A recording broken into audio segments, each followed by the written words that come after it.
Have you ever said I hate you to someone?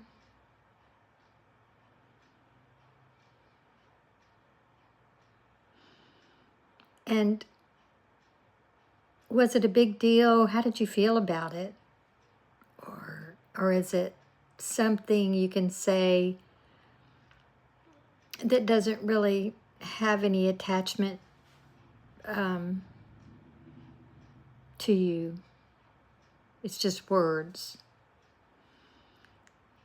And so you don't mean it. You just can say it without meaning it.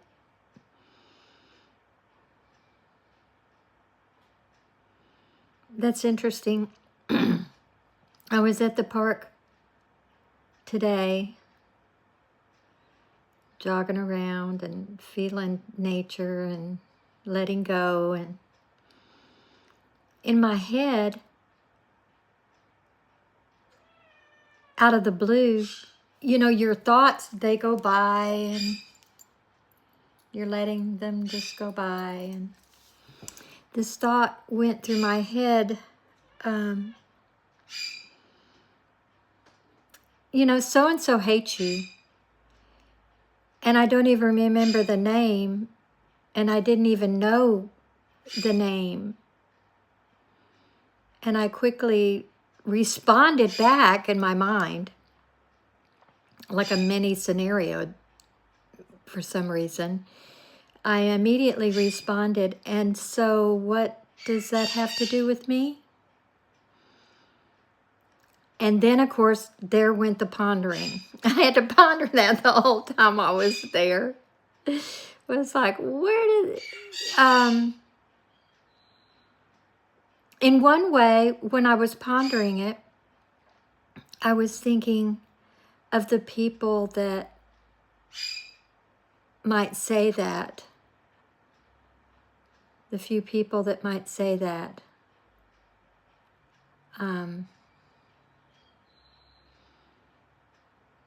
About me, that they hate me. And back then, at that time, when I put myself back at that time, it would be absolutely devastating. Completely annihilating, devastating. And words can never hurt you. Well, it wouldn't have just hurt me, it would have annihilated me, or it would bring me to my knees, or whatever.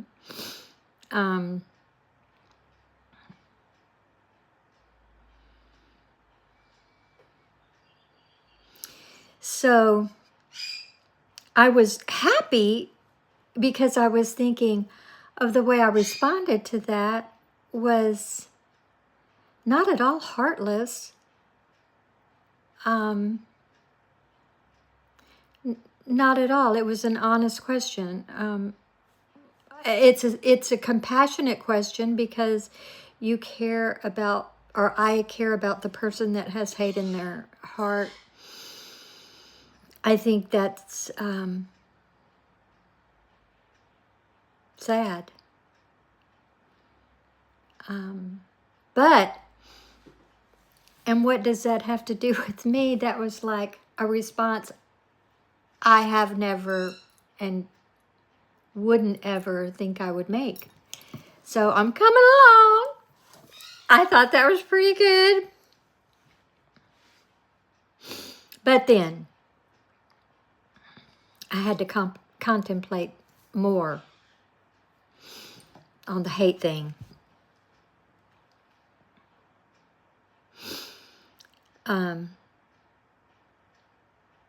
I know when I said I hate you twice in my life.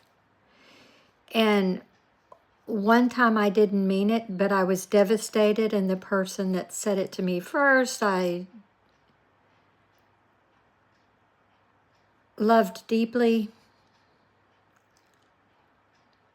But we were physically fighting, and that was beyond me. I couldn't understand that. And I couldn't understand why that person, or how that person could even say, I hate you to me. And so, of course, I said it back as a response. And that was a response. It was a deep response out of hurt. It wasn't a true response of I hate you, but it was a deep, deep response from hurt of being in the situation and hearing those words from that person. So, and after I said, I was very young, and after I said that, I had to fix myself. I mean, I wasn't okay with saying those words. So I feel like words are deeply attached to my innards, and I don't know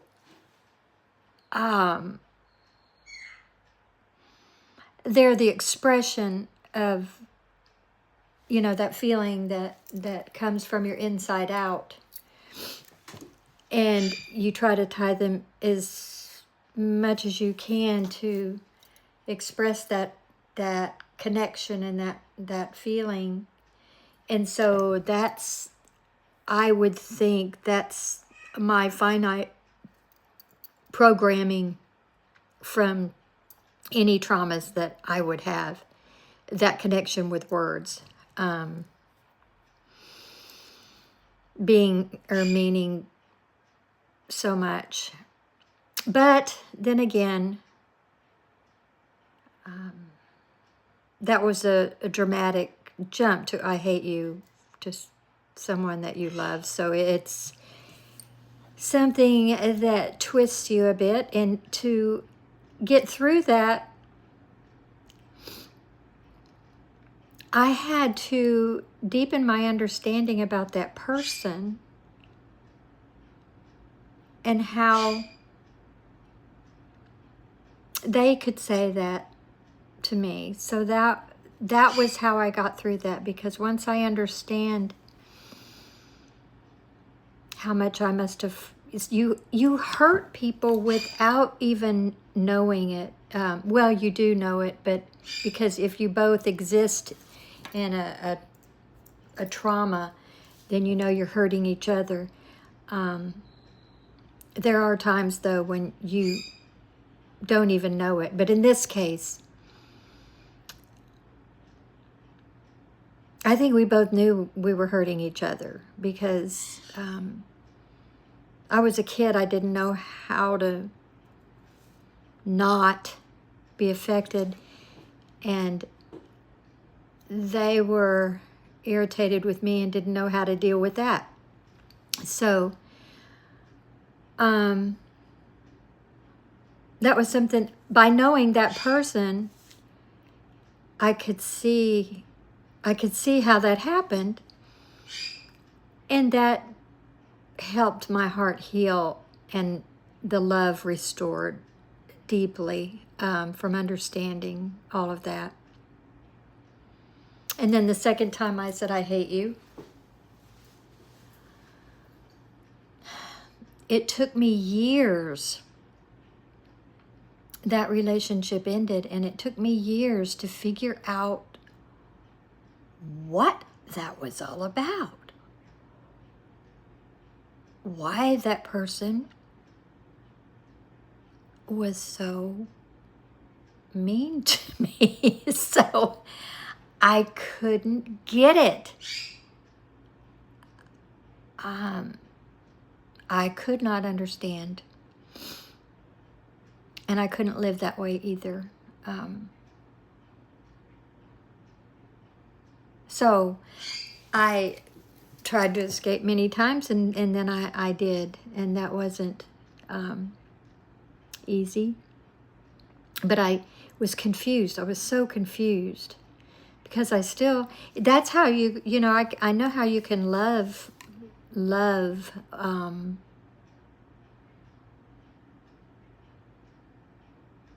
of course, that's a thing. When you're loving a person, that's not the same as the unconditional love of God, of awareness, of being. But I would do the unconditional love with things no matter if they were hurting me or not. So in that case,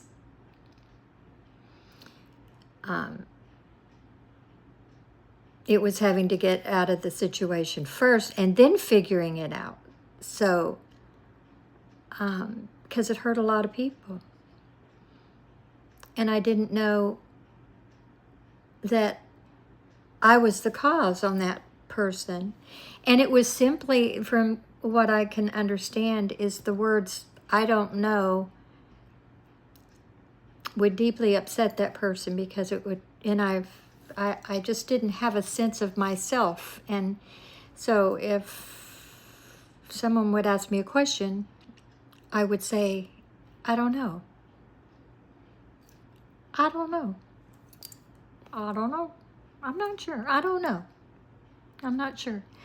And that would absolutely throw that person out of bounds to where there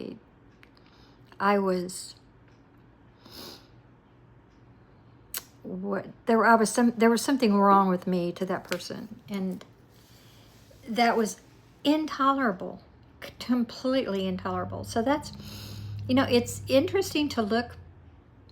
It's interesting to look at our behaviors in our finite presence, because understanding them and then bringing back the love and the peace of just understanding and knowing yourself and knowing the possibilities of how you can be completely full and transparent, and how all that can come in and restrict and contract. I mean, I feel it when I do that. I feel the walls coming right in and putting me in this small space. That's recent. That's not like something I felt for a long time. But now I can feel that happening. And when that does, that's when there's problems. That's when there's suffering. And when you're open, it goes away. When you understand, it goes away. That fullness, that wholeness, that